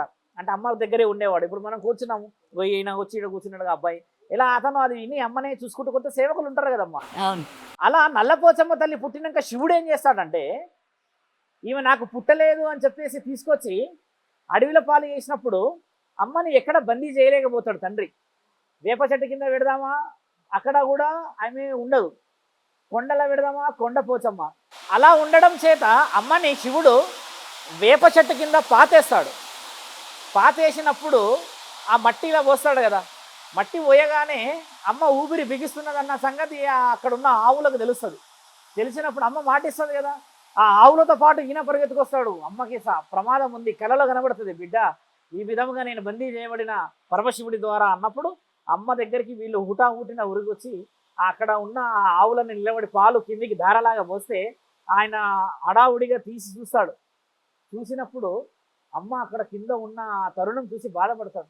అమ్మని బందీ చేశారా, మా అమ్మని చౌడాలమ్మ తల్లిని బందీ చేశారా, నల్లపోచమ్మ తల్లిలాగా పుడుతుంది అలా చెప్పడం చేత ఆయన గారు అమ్మని భూమిలో నుంచి తీసి పాలిచ్చి ఆ ఆవుల దగ్గరనే పెంచి పోషించి ధర్మంగా అమ్మని కాపాడడం చేత అమ్మ అప్పటికి ఈయన 16 ఏళ్ళు ఉంటాయి.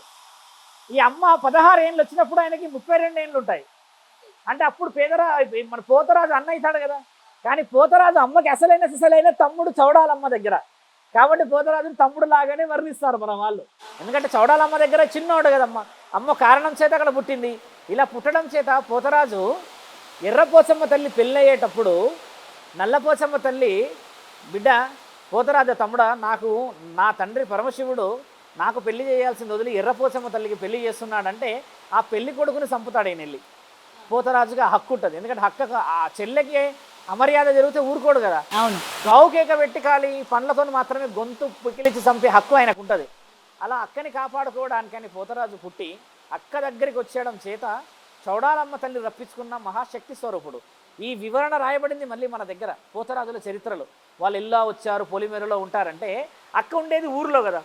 వీళ్ళు ఏం చేస్తారంటే, అమ్మ చిన్నగా ఉన్నప్పుడు పుట్టినప్పుడు ఆ వాతావరణంలో పశువులు, మృగాలు, జంతువులు ఉండడం చేత వాటిని వెళ్ళగొట్టే ప్రయత్నం చేయాలంటే ఈ ఆవుల మెడలో ఉన్న గంట తీసి నడుము గట్టుకుంటాడు ఆయన. నడుము గట్టుకుంటే ఆయన చిన్న పాప అటు ఇటు తిరుగుతున్నప్పుడు చుట్టుపక్కల ఆయన నడుచుకుంటూ పోతే ఆ శబ్దానికి మిగతా జీవరాశులు జరగడాలు, కొన్ని దూరం జరగడాలు ఉంటుండే. అయితే అమ్మ పోతరాజును గుర్తుపట్టాలంటే ప్రతిసారి పిలవడం కష్టం కాబట్టి కనుమెరగలో అంటే దూరం ఉన్న కనబడడానికని అత్యంత ప్రభావితమైన రంగు పసుపు. మీరు గమనించండి, లాంగ్ లెంత్లో కనబడుతుంది. అందుకని ఒళ్ళంతా పసుపు రాసుకొని అమ్మ కనబడేలా తిరిగేటోడంట. అమ్మనేమో ఆవిడ పూజలు, నియమాలు, బంధనాలు లేకపోతే అవి కొన్ని కార్యక్రమాలు చేసుకోవడం చేత నేను ఇక్కడే ఉన్నా అని చెప్పి ఆయన గజ్జలది ఆ మువ్వల సవడి చేసేవాడంట. అంటే అమ్మిడు ఉన్నది అనుకోండి, మీరే అనుకోరి, అటు తిరుగుతూ ఉంటే తమ్ముడు ఇక్కడే ఉన్నాడు, అన్ని ఇక్కడే ఉన్నాడు అన్న ధ్యాస ఉండడానికి ధైర్యం. అలా పోతరాజులు దేవాది దేవతల్ని కాపాడడానికి, ముఖ్యంగా అమ్మని గ్రామ దేవతల్ని కాపాడడానికి ఉన్న చరిత్రలో ఇప్పుడు పోతరాజులు ఏం చేయాలంటే అమ్మ, ఆ అమ్మ చెప్తుందంట, బిడ్డ నేను గ్రామంలో జరుగుతున్న ఆషాఢ మాసంలో ఉన్న ఈ భోజనాలు వనబోనాల కార్యక్రమాల్ని అందుకుంటున్న సమయంలో గుడి లోపట ఉంటా. నీ జాగ్రత్తలన్నీ ఆడపిల్లలని బోనం ఎత్తుకొస్తున్న వాళ్ళు బోనం అపవిత్రం కాకుండా వాళ్ళు నా దగ్గరికి శ్రేయస్కరముగా పుణ్యవతులై రావాలి. బోనాన్ని అపవిత్రం చేసిన మహానుభావులు కూడా ఉన్నారు. ఎలా దాంట్లో అంతరార్థం చెప్పాల్సిన సమయం ఏంటంటే, ఆడపిల్లలు కొంచెం చక్కగా సిద్ధమైతే ఆకతాయిగా చూసేవాళ్ళు కూడా ఉంటారు కదా. ఇలాంటి చూపుల నుంచి ఆడపిల్లని కాపాడడానికి పోతరాజు ఇర్రగోలలు పట్టుకొని ఉంటాడు. ఈ ఇర్రగోలలు పట్టుకొని కాళ్ళకి ఆ గజ్జల శబ్దం చేసుకొని ఆయనను చూస్తే గాంభీర్యంగా ఆయన 12 అడుగులు ఉండేవాడట. ఇప్పుడు రాను రాను 7 అడుగులు, తర్వాత 6 అడుగులు, 3 అడుగుల వాళ్ళు ఉన్నారు. మా ఏరియాలో వేసేవాళ్ళు 1 అడుగు ఉన్నారు. అంటే చాలా చిన్న చిన్న వాళ్ళు మరుగుజ్జులు వేస్తారు. అంటే అలా పోతరాజుల ప్రస్తావన స్త్రీల రక్షణ. అలాంటిది పోతరాజులు ఈ రోజుల్లో మద్యం తాగకూడదన్న ఆలోచన. కొంతమంది విచ్చలవిడతనం చేస్తున్నారు, అలా చేయకూడదు. నేను ఇదే విషయం పోతరాజు అడిగితే వాళ్ళు అన్నారు, లోపల అంటే ఇది చేస్తూ ఉంటారు కదా, అది తెలియకుండా ఉండడానికి అన్నట్టు వాళ్ళు సమర్థించుకుంటున్నారు అనమాట. అంటే పోతరాజులో నిజమైన పోతరాజు అయితే మద్యం సేవించడమ్మా. పోతరాజు తత్వం మొత్తం అయిపోయినాక సేవించవచ్చు, అది ఆయన ఇష్టం. కానీ ఈ శరీరం మీద ఈ బండారు అంతా పవిత్రమైన మాంసాహారం అంటే మన దగ్గర ఏంటంటే పోతరాజులాగా ఉన్నప్పుడు ఏమీ స్వీకరణ చేయకూడదు. పోతరాజులాగా అంటే ఇప్పుడు 2 అవర్స్ 3 అవర్స్ వాళ్ళ నాట్యాన్ని అన్ని ప్రదర్శించి బోనాలన్నీ సమర్పించినాక స్వీకరిస్తే పుణ్యం. కానీ నువ్వు అలా ఉన్నప్పుడు ఏమవుతుందంటే అమ్మ, నా ఉద్దేశం మద్యం సేవించి ఉన్నప్పుడు సడన్గా వర్షమే కానీ లేకపోతే ఇంకేదైనా అడ్డుపడితే నీ శరీరం కూడా దానికి సహకరించాలి కదా. ఇప్పుడు హెవీగా నీ న్యూరో సిస్టమ్ పంప్ అయింది అనుకో అమ్మ, వర్షంలో మద్యం ఆల్రెడీ సేవిస్తే ఈ ఎలక్ట్రిక్ షాక్ వచ్చినప్పుడు అలా అంటుందో అలా అన్నప్పుడు ఫిట్స్ వస్తుంది. ఈ మద్యం బాగా సేవించిన వాళ్ళు వర్షాలలో ఫిట్స్ వచ్చి పడతారు. ఇదైతే మన దగ్గర ఉంది కదా. ఆల్రెడీ తడిలో ఉన్న నీ శరీరం మీద నీళ్ళ నుంచి నీళ్లు పడడం, పైనుంచి ఇదంతా బ్రెయిన్ ఫ్రీజ్ కదా. ఇలా కొన్ని అంతరాలు ఉన్నాయి మన దగ్గర. ఇప్పుడు పోతరాజే మద్యం సేవిస్తే మరి ఎవరిని రక్షించాలి? ఇదొక విషయం కూడా చాలా అవసరం. మరీ వాళ్ళు తూగేటట్టుగా సేవించరు, అలాంటి వాళ్ళు కూడా అది మానేసేసి, ఎందుకంటే ఇలాంటి వాళ్ళు ఉండబట్టే వేరే వాళ్ళకి అనడానికి అవకాశం నిజమైన వాళ్ళకి ఇబ్బంది. ఇప్పుడు మొన్న ఒక పోతరాజు గారు ఏమంటున్నారంటే, ఆయన గారు సంవత్సరాల తరబడి నుంచి పోతరాజు అంట ఎప్పుడు మద్యం సేవించారంట వాళ్ళు. అలా సేవించే వాళ్ళని ఈపు బుగలు కొడతా అంటున్నాడు ఆయన. అంటే ఇప్పుడు ఏమైందంటే ఆడపిల్లల్ని కాపాడడానికే పోతరాజులు కావాలి. ఈ పోతరాజులే పొట్లకాయ అంటుంటే మరి ఏం చేయాలి? ఎవరు కాపాడతారు? ఇది కూడా ఉంది వ్యవహారం. ఎవరు పడితే వాళ్ళు వేయకూడదు. చిన్నగా సన్నగా ఉన్న వీళ్ళందరూ ఒక భక్తిలాగా వేయాలి అన్న ఆలోచన కంటే ఎక్కువ మన వాళ్ళు చేయాల్సింది ఏంటంటే ఇది దైవాధీనమైనదని తెలుసుకోవాలి. ఇది కూడా వంశపారంపర్యంగానే వంశపారంపర్యంగా ఏ ఇంట్లో అయితే దేవతా నియమ నిబంధనలు ఉంటాయో వాళ్ళే చేయాలి. మళ్ళీ ఇంకోటి ఏంటంటే అమ్మ, పోతరాజుకు అమ్మ ఇచ్చిన ఆదేశం ఏంటంటే, నేను పూజల నియమాలు అందుకున్న సమయంలో నీవు గ్రామంలో ఉన్న బోనాలన్నీ నా దగ్గరికి పవిత్రముగా చేరడానికి రక్షకుడు ఆయన. అట్లా ఇంటింటికి పోయి తెస్తాడు ఆయన. ఇప్పుడు ఇంటింటికి పోయి తరుణం లేదమ్మా, అందరు ఎవరిది వాళ్ళు తెచ్చేసుకుంటున్నారు. ఇప్పుడు బోనాలు కూడా ఊర్లలో ఎలా చేస్తారంటే ఒకటేసారి చేస్తారు. దానికి పోతరాజులు ఒక 2-3 ఉన్నా కూడా వాళ్ళు రక్షించేలాగా ఉంటుంది. ఇప్పుడు ఎవరు పడితే వాళ్ళు ఏ టైం పడితే ఆ టైంకి రావడం చేత ఏమైందంటే విచ్చలవిడితనమే ఉంది. అంటే నీ యొక్క పరిస్థితి రీత్యా నువ్వు బోనం ఆలస్యం చేసినావా తొందరగా చేసావా అన్న విషయం పక్కన పెడితే, బోనంలో అమ్మ ఆశించిందే కేవలం నూకలు, పచ్చి పులుసు. దానికి పొద్దంతా ఎందుకు అంటున్నాను నేను. అర్థమైందా? ఎందుకంటే మరి పొద్దున్న నుంచి ఇంట్లో పని చేసుకోవాలి, బయట పని చేసుకోవాలి, అలసిపోయి బావ వస్తాడు, అల్లుడు వస్తాడు, ఇవన్నీ ఉంటాయి. ఎవరాలు వాళ్ళు మందు రావాలి, అన్ని కావాలి. కాబట్టి నేను చెప్పేది ఏంటంటే ఫస్ట్ బోనం అమ్మకు సమర్పించేసి మిగతా కార్యక్రమాలు చేసుకుంటే మనందరికీ శ్రేయస్సు. మంచి ప్రశ్నలు ఇవన్నీ చాలామంది తెలుసుకోవాలి. యావత్ తెలంగాణ మరియు ఆంధ్ర ప్రజలందరికీ బోనాల శుభాకాంక్షలు. చిన్న చిన్న అవతవకలు అయితే జీవితంలో సహజమే, కానీ నిజమైన దైవాధీనం దాగున్న మహా పండుగలు ఇవి. ఇప్పుడు 26కి గోళ్ళకొండ నుంచి మొదలు, 1వ తారీఖు రోజు వచ్చేసి బల్కంపేట, మళ్ళీ వచ్చేసి 13 వచ్చేసి మహంకాళి, 21 వచ్చేసేసి భాగ్యనగరంలో సింహవాహిని అంటే లాల్ దర్వాజా నుంచి మొత్తం నెల రోజుల పండగ. కాబట్టి ముఖ్యమైన ఉద్దేశం సాధువులాగా నాది ఏంటంటమ్మా, చాలా రక్షణ కవచంగా అమ్మ పండగ చేసుకోవడం ముఖ్యం. కాకపోతే కొంతమంది పోర్ట్రేట్ చేస్తున్నారు కదా, అలాంటి వాళ్ళందరూ మనసులు మారి నిజమైన బోనాల పండుగ చేసుకోవాలని కోరుతూ ప్రేక్షకులందరికీ బోనాల పండుగ, మీకు కూడా అమ్మ. Thank you. నమస్తే. For more videos like this, subscribe Big TV channel.